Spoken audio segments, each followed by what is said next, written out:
disclosure, I supported Ehrlich Steele both elections, '02 and '06, and I saw in that 4 years how the Republican, and I'm sure you see it firsthand, how that administration couldn't get anything through the General Assembly because it's democratically controlled in both chambers. Right.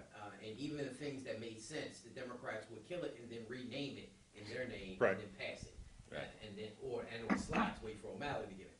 So the question would be, coming in with your administration, more than likely with a very small minority in both chambers, doesn't look like that you'll get a majority in either chamber. How would you efficiently and effectively push through legislation on behalf of the people with a democratically controlled general? Well, let me say something first. Go ahead. You go first. Yeah, let me go first. Save me some time, though, because I got a few things. Yeah, I'm quite sure. I'll let you talk more on the legislative side. One of the issues associated with spending is in the execution of the laws, and that is the administration of government. So there are a lot of things that we did during the Ehrlich administration, just in terms of the operations, the running of government, the regulatory structure, which is better associated, management, and the management of the existing dollars that go in, and that you can reduce how much essentially waste that goes on in the administration. So there are things that we can do there. For example, like not wasting $230 million on a website that doesn't work and losing 80,000 people their health insurance. That's a good example. I appreciate that. But there are things that we can do in terms of working with the legislature. We know that the leadership is going to, in some cases, many cases, are going to try to, like you say, rename initiatives that we may start out with. Now, one of the differences between now and the early years is media operations like yourself. We can get that information out to the public easier versus having to go through the traditional online media, or not online, but the old line media that was not partial or was not even-handed when it came to talking about the real story and really what was going on in Annapolis. Still are. But like the Baltimore Sun. But no one no one reads the Baltimore Sun anymore. People don't read it. Even people my age do not read the newspapers anymore. I read it to see what they're saying about you. I read the newspaper, but I get the Post, and they're not even-handed either. Yeah. But you know, now there's a lot more outlets to get our information out. And I'll let Larry go on. Couple of really important.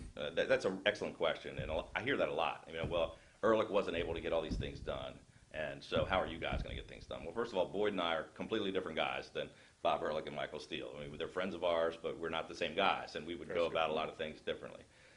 Number one, I've built the largest nonpartisan grassroots organization in state history. We have 80,000 people involved. Half of them are Democrats and independents. My entire message for 3 years has been not anything about Republicans. I keep saying this is not a fight between Republicans and Democrats. This is about Maryland's future. We have to reach across the aisle and find common sense solutions to these serious problems. And I think most people in Maryland are fed up with both Republicans and Democrats fighting all the time. And they want to see people get things done and fix these problems.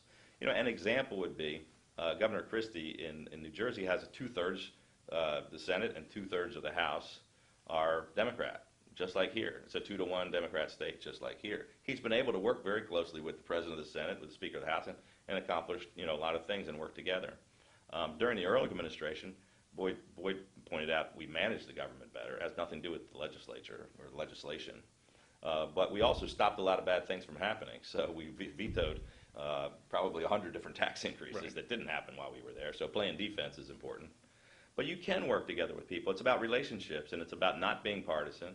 It's about building those personal relationships and respecting the other side. And you can disagree without being disagreeable. Right. And have a relationship with Mike Miller and Senate President Mike Miller. I've known Mike Miller since I was a kid. We, in Prince George's County, and I, know Mike Bush very, very well. Here's my experience with Mike Miller. My job in the Ehrlich administration as Secretary of Appointments, I appointed 7,300 people to all three branches of government, to the judicial, the legislative, and the executive branch of government. Every single agency and department and state government, we appointed people, every board and commission and committee.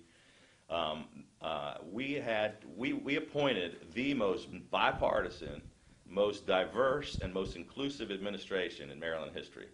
Our cabinet was half Democrats. Half of the judges we appointed were Democrats. There was no partisanship on that end of it. I had to get, I think it's 1,837 confirmations through the Democratic Senate. The Executive Nominations Committee is made up of Mike Miller and the chairman of every standing committee, all the most powerful Democrats. We had a unanimous confirmation. We had one defeat. I had 1,836 unanimous confirmations. I talked to Mike Miller every single day for 4 years. So wasn't a lot of legislation getting passed, but we were able to bring people into the government and accomplish our mission. And I developed a very good relationship with Speaker Bush, and it was largely around the building of the House of Delegates building, the expansion of the building, the renovation of the low building.